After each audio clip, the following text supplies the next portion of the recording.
Baik teman-teman, kita akan melakukan selanjutnya melakukan uji asumsi klasik, uji hipotesis, dan uji koefisien determinasi. Uji asumsi klasik terdiri dari uji normalitas, multikol, dan hetero. Untuk uji normalitas bertujuan menguji model regresi apakah berdistribusi normal atau tidak. Uji multikolonialitas bertujuan menguji model regresi apakah berkolerasi atau tidak antar variabel bebas. Lalu yang terakhir, uji heterogeneitas untuk mengetahui apakah model regresi terdapat kesamaan variabel atau tidak. Lalu untuk uji hipotesis terdiri dari uji F dan uji T untuk mengetahui apakah variabel independen berpengaruh terhadap variabel dependen. Lalu yang terakhir uji koefisien determinasi untuk melihat besaran pengaruh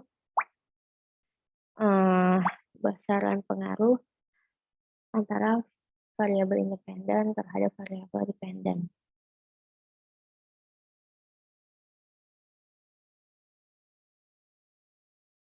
Baik, sekarang kita langsung saja masuk ke ujinya. Yang pertama, kita klik menu Analyze, lalu Regression, lalu Linear. Nah, pada bagian dependen, kita masukkan variabel W. Oh, sebelumnya kita ganti labelnya dulu ya, kita beri nama labelnya. Untuk variabel B itu kemandirian belajar. Untuk M-nya motivasi belajar. Lalu yang W prestasi praktikum. Ya. Jika sudah, kita balik ke menu tadi, Analyze, Regression, Linear. Nah, untuk dependen kita masukkan yang prestasi praktikum, variabel yang dipengaruhi. Lalu untuk independen, kemampuan belajar dan motivasi belajar, variabel yang mempengaruhi. Lalu pada bagian statistik, kita klik yang collinearity diagnostic, kita centang, kita klik continue. Lalu bagian plots, untuk di variabel Y kita masukkan yang spreadsheet, yang X kita masukkan yang zip-file. Jika sudah, kita klik continue, lalu pada bagian save, kita klik yang unstandardized pada bagian residuals, lalu jika sudah kita klik continue. Jika sudah, kita klik OK. Nanti akan muncul tabel seperti ini, teman-teman. Namun sebelumnya kita lakukan untuk uji normalitas, kita klik Analyze, lalu kita klik non-parametric test, lalu legacy dialog, dan one sample KS. Nah, maka akan muncul tampilan seperti ini ya teman-teman. Kita masukkan yang tes variabelnya itu yang variabel unstandardized. Ya sudah, kita klik OK. Maka akan muncul tampilan seperti ini. Nah, yang pertama kita lakukan adalah uji normalitas pada tabel M-parametric test. One sample Kolmogorov-Smirnov test. Kita melihat di sini nilai signifikannya 0,074.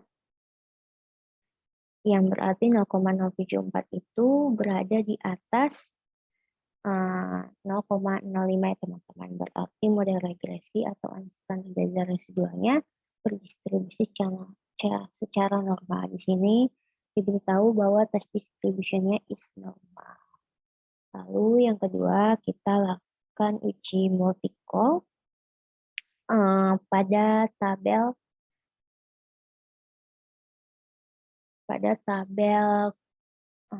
koefisien di sini, teman-teman. Nah, yang kita lihat pada tabel koefisien ini yaitu bagian toleransi dan VIF. Pada bagian collinearity statistik. Di sini kita lihat jika nilai toleransinya di atas 0,1, atau VIF-nya di bawah 10, maka tidak terjadi multi-call. Sebaliknya jika di bawah 0, toleransi di bawah 0,1 dan VIF-nya di atas 10, maka terjadi multi-call. Nah, tapi kita lihat di sini nilai toleransinya di atas 0,1, yaitu 0,789, dan nilai VIF-nya di bawah 10, yaitu 1,268, yang berarti tidak terjadi multi-call.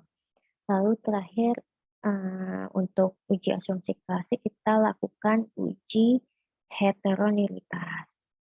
Uji heteronilitas dapat kita lakukan dengan melihat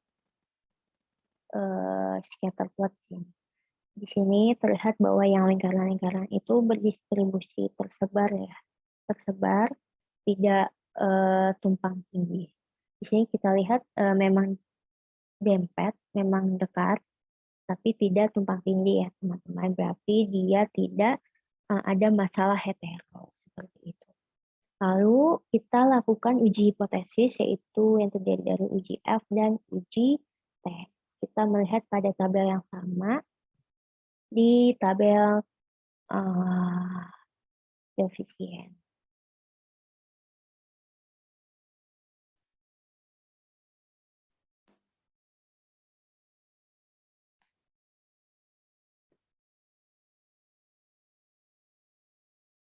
Dan tabel ANOVA ya teman-teman.